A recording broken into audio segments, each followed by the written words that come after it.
Well, one of my favorite parts of the week every week, my man. Welcome back. Oh, glad to be here, man. A lot to talk about. There really is. Astros on fire to start September. Talk about them getting here, and I don't want to say they flipped the switch. They're a darn good team. There's no switch to just turn on. They've been on all season long, but they've been playing a lot better lately. Yeah, they have been. And you know what's interesting about this Astros streak here, where they've won all these games in September, which is kind of what they did last year. Right.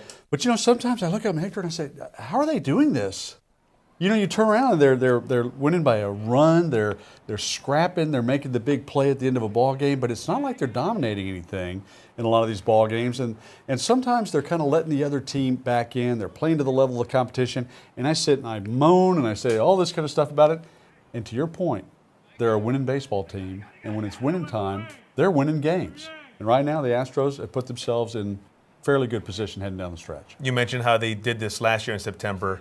I looked it up. Last year they had winning streaks of 6, 6, and 5 leading up to the postseason, so it really mattered come playoff time. Look ahead to what they've got next year with Arizona, and you can probably say it's the last quality team they'll face the rest of the way, which I know is something Astros fans are going to love hearing. Well, the problem is, of course, when you talk about the Oakland Athletics, and they're not going away.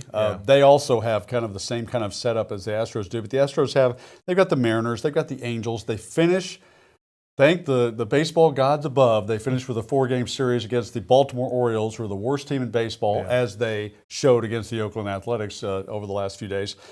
So this is the setup through September 30th. The Astros heading into this series this weekend against the Arizona Diamondbacks, a team that's fighting for the playoff spot in the National League. Astros are going to have a tough scrap. But then the A's also playing the Tampa Bay Rays, who are playing maybe the best baseball over the last few weeks in the American League of anybody.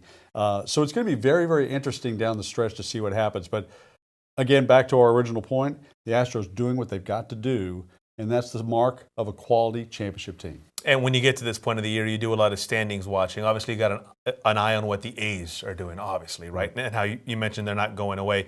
Also worth keeping an eye on the Yankees, though, too, and seeing what New York's doing down the stretch, because if you get into a playoff series, which, let's face it, I think we all expect, we wouldn't be surprised if the Astros face much the same path that they did last year, facing the Yankees, facing the Red Sox at some point.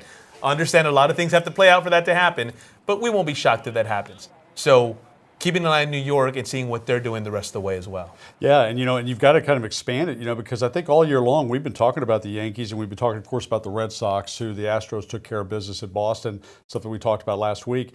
But don't forget the Indians. I mean, that's a team that if everything shook out right now, the Astros may play the Indians right off the bat.